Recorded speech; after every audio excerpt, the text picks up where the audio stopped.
नमस्कार दोस्तों, अंगिरा ज्योतिष पीठ के चैनल में आपका एक बार फिर स्वागत है।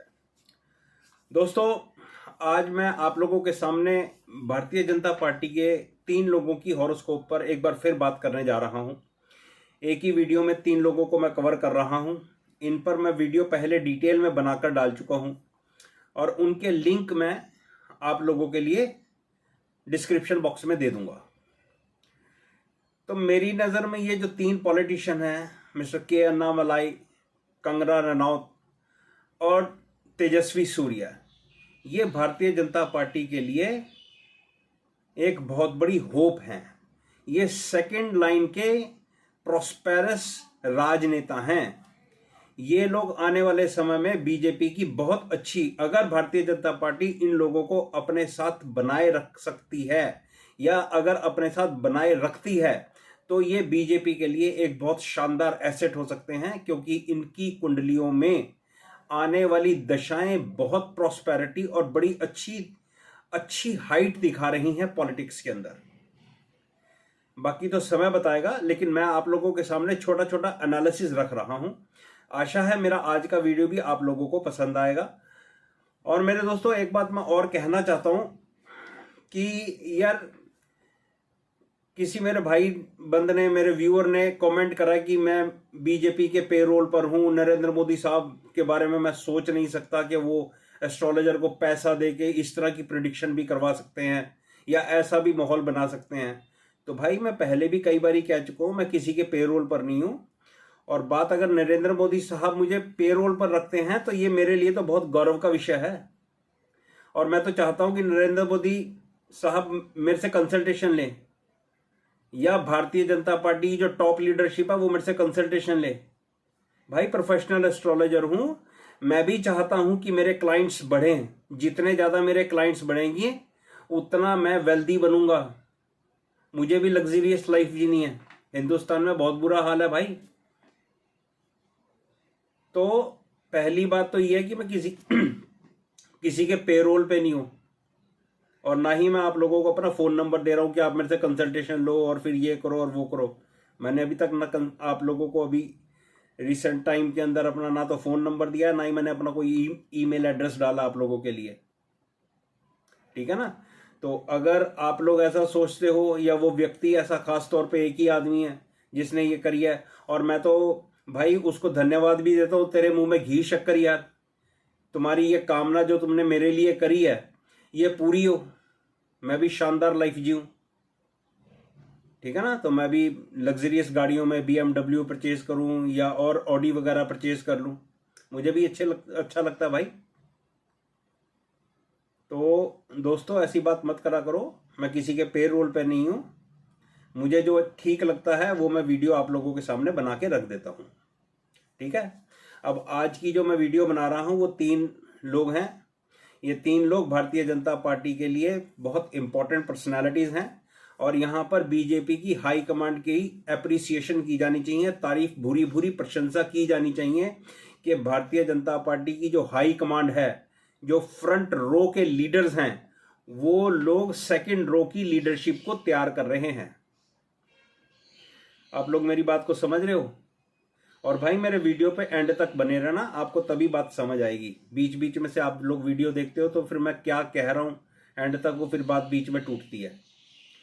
तो ये बीजेपी के जो हाई कमांड के लोग हैं, जो टॉप 20 पीपल हैं, जो टॉप चेयर्स के ऊपर बैठे हुए हैं, ये उनकी अच्छाई है कि वो अपने, जब वो ये सोचते हैं कि हम ऊपर की चेयर से हटेंगे तो नीचे से कुछ लोग ऊपर आने चाहिए, तो ये उन लोगों में से एक हो सकते हैं जिन 3 के ऊपर मैं आज आप लोगों के सामने अपनी ऑब्जर्वेशन छोटी छोटी देने वाला हूं।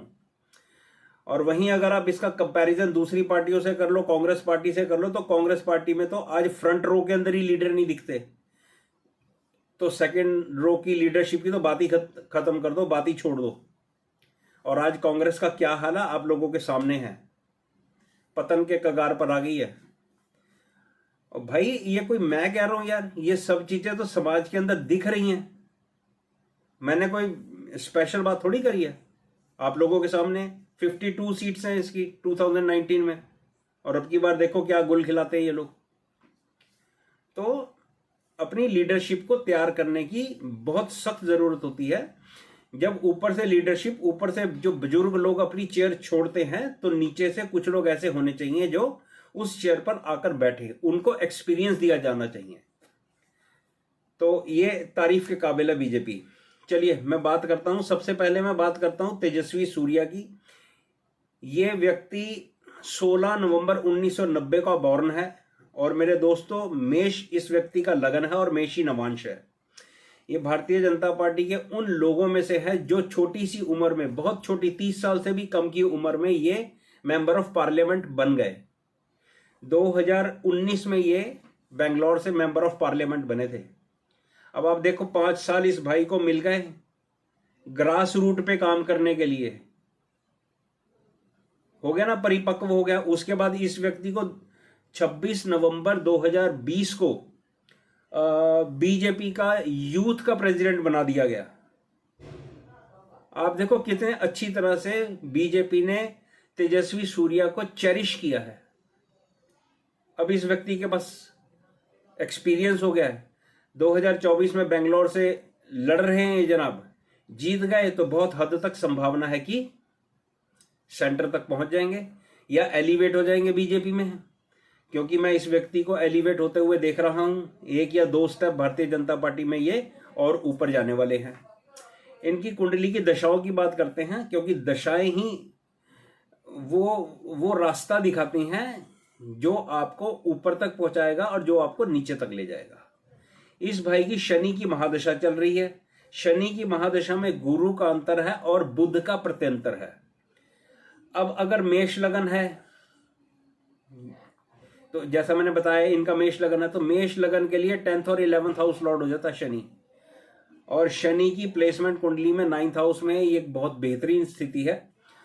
तो और शनि का ट्रांजिट 11th हाउस में है, तो ये भाई साहब तो जीते पड़े एक तरह से, आप ऐसा समझो।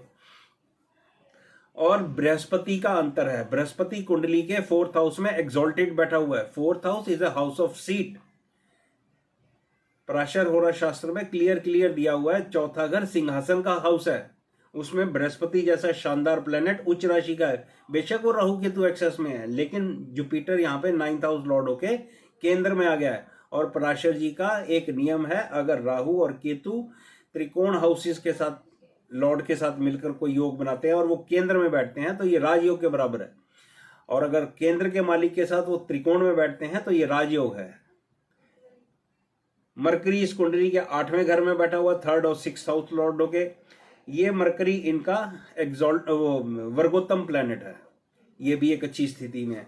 तो तेजस्वी सूर्या को 2024 के इलेक्शन के बाद मैं एलिवेट होते हुए देख रहा हूं। ये मैं छोटी छोटी ऑब्जर्वेशन आप लोगों के सामने रख रहा हूं।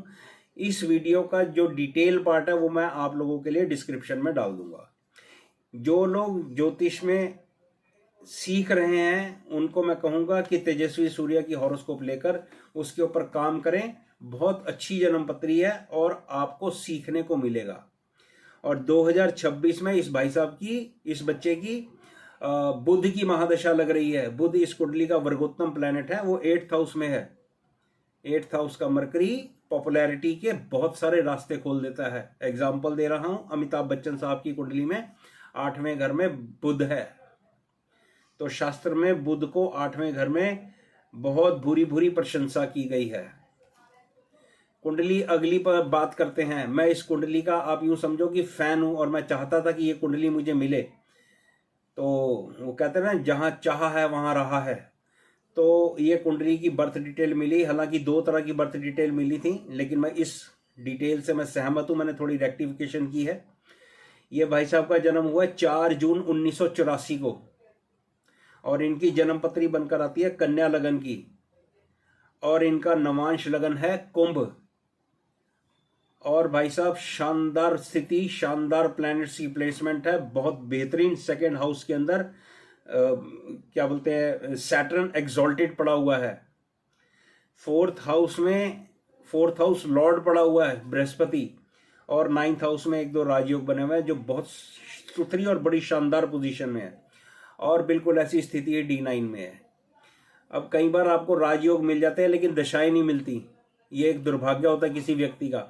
अब के अन्नामलाई साहब का ये सौभाग्य है कि इनके इतने अच्छे राजयोग बने हुए हैं और अच्छी स्थिति में पड़े हुए हैं, तो क्या इनको दशा मिल रही है? तो मैं कहूँगा बिल्कुल हाँ, इनको दशा मिल रही है। This man is going to rock the show. ये स्टील करने वाला है, पूरा शो चुरा के ले जाएगा ये आदमी। सेंटर पॉइंट होने वाला है ये व्यक्ति, लेकिन अभी नहीं। जरा मेरी बात को ध्यान से सुन लो। मैं इस कुंडली को 2025 से उठा रहा हूं। इस वक्त इस व्यक्ति की शुक्र की महादशा में मरकरी का अंतर और सैटर्न का प्रत्यंतर है, और 29 मई से केतु का प्रत्यंतर शुरू हो जाएगा। तो भाई अभी तो मेरे को स्ट्रगल दिखती है इस व्यक्ति के लिए। ये कैंडिडेट हैं, ठीक है, अभी तो मुझे स्ट्रगल दिखती है। सैटर्न का ट्रांजिट इनका कुंभ राशि का 6ठे घर के अंदर, चंद्रमा से 8वें घर में, ये मुझे बहुत अच्छा नहीं दिख रहा। बृहस्पति डेफिनेटली 9th हाउस में ट्रांजिट कर रहा है और वो लगन को देख रहा है, ये एक अच्छी स्थिति है, तो इनको इलेक्शन लड़ने के लिए टिकट मिल गया। लेकिन सैटर्न जो जनता का कारक प्लैनेट है, उसकी स्थिति थोड़ी अच्छी नहीं है, और दशा का सीक्वेंस इस वक्त के लिए कोई बहुत अच्छा नहीं है। तो मुझे अभी इनकी स्ट्रगल दिखती है, लेकिन इनकी स्ट्रगल का अंत 29 जुलाई 2025 को इनकी सूर्य की महादशा लग जाएगी।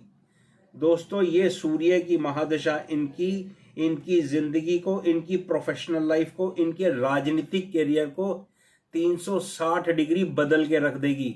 This man is going to rise like anything. 2025 से लेकर 2031 तक सूर्य की दशा चलेगी, जहां पर ये अपने आप को राजनीति में बहुत अच्छे से सेटल कर लेंगे। अब मेरे शब्दों की तरफ भी ध्यान दो, मैं कितना कॉन्फिडेंट हूं इस व्यक्ति के लिए। हालांकि मैं इस व्यक्ति से ना तो कभी मिला, और सिर्फ जो इसके पास्ट इवेंट है उनको आधार बना के मैंने जन्म पत्री में थोड़ी रेक्टिफिकेशन की है और अपनी ऑब्जर्वेशन आप लोगों के सामने रख रहा हूं। और इसके बाद 2031 से 2041 तक चंद्रमा की महादशा लगने वाली है इस व्यक्ति की। आज ही बता रहा हूं, इतने साल पहले। वो टाइम इस आदमी के लिए हाई राइस का टाइम होगा, जिसको कहते हैं रोज टू राइस, वो समय होगा। अगर मेरी ये वीडियो के अन्नामलाई तक पहुंचे, तो मैं अपनी वीडियो के थ्रू उनको कहना चाहता हूं, मिस्टर के Annamalai, all the best, keep on working good work, social work अच्छा करो, अच्छे तरह से अपनी प्लानिंग को एग्जीक्यूट करो, और आपका समय आपका साथ देगा, और गरीब लोगों की मदद करो। मैं आपको शुभकामनाएं दे रहा हूं। अगली जन्म पत्री मैं कंगना रनौत जी के ले रहा हूं, जिन्होंने एक्टिंग के क्षेत्र में, प्रोडक्शन में, डायरेक्शन में सब जगह हाथ आजमाया और अच्छी सफलता भी प्राप्त की। कई बड़ी अच्छी फिल्में इन्होंने दी। जुबान की भी बड़ी तेज है, आप लोग सभी जानते हैं, मेरा कोई स्पेशल कहने की ज़रूरत नहीं है। 23 मार्च 1987 की बॉर्न है, 1987। मिथुन इनकी लगन की राशि है और मिथुन ही इनका नवांश है। ये कुंडलियां होती हैं जो दिखाती हैं कि किस तरह से कोई भी व्यक्ति स्ट्रगल करके किस तरह से हाइट तक पहुंचता है, मान सम्मान प्राप्त करता है। जैसे कहते हैं ना, सोने को आग में जितना तपाओगे वो उतना सुंदर बन के निकलेगा, उतने सुंदर आकृतियां बनाई जा सकती हैं। तो ये महिला की पास्ट लाइफ आप जानते हो, और आने वाला समय मैं बताने की कोशिश कर रहा हूं। मेरी ऑब्जर्वेशन इस महिला की कुंडली पर है, और ये महिला आज की डेट में मंगल की महादशा से गुजर रही है।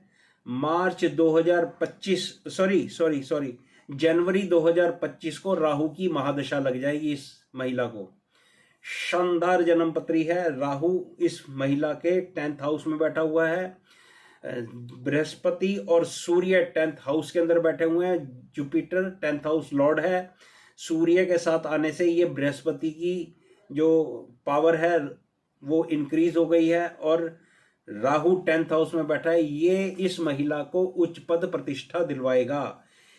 ये महिला ना ही सिर्फ जनवरी 2025 के ऑनवर्ड की बात कर रहा हूं, बहुत अच्छी तरक्की करने वाली है।